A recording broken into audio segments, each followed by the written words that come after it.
Ibarate kaya Pak Lurah contone Bragung kuwi wis sing gedhe yo aku nunut ngiyup nunut ngayom. Oh ngono dadi nek ngiyup nang wit gedhe kuwi slamet.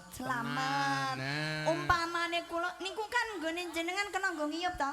Apane? Kagungan. Yo padake untukku teras ngono apa? Kanopi.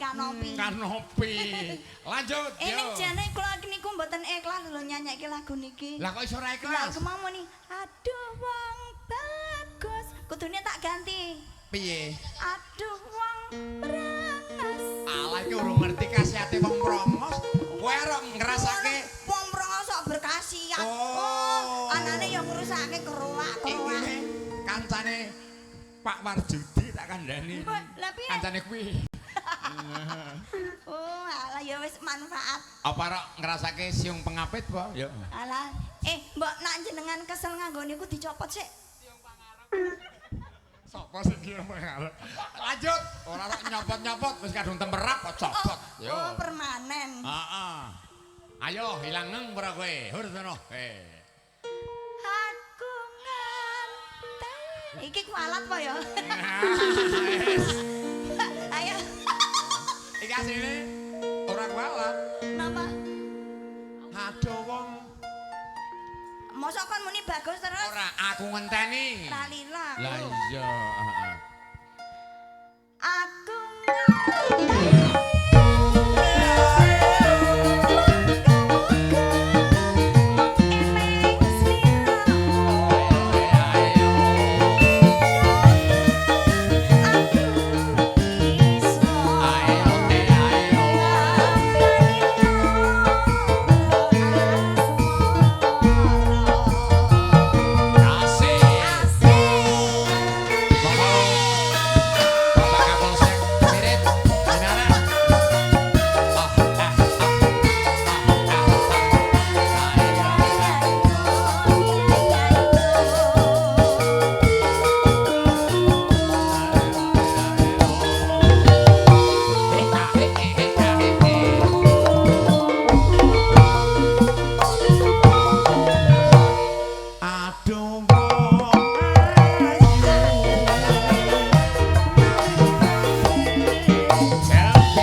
iki biyayane gaul, Gaul. ya usahane ya lancar. Usahanipun menapa? Sari buah pedagang juragan sari semangka.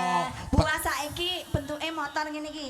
Maksude iki ra buah saiki iki rezeki saka sari buah. Ngaten. Mugi-mugi Bapak Paiman. Paiman sekalian Ibu Paiman nggih. Nggih. Anggenipun buka usaha lancar, Amin. sukses, laris manis. Amin. Amin. Ora mudungake wis laris kan biyen. Tambah laris. Ayo, monggo. Nggih, Derekaken sing kondur, Pak Derekaken sing Manten. kondur nggih Bapak-bapak. Pak Manten Sujari Pak Manten Kertojayan. Sujari. Nggih. Nggih. Pak Sumberagung, Pak Cari Sumberagung, perangkat desa Sumberagung. Yes. Kantor desa Sumberagung Komplang iki. Monggo ayo. Kula sakniki. Ayo. Sakniki tenan iki. Ah, Yakin? yakin? Oke.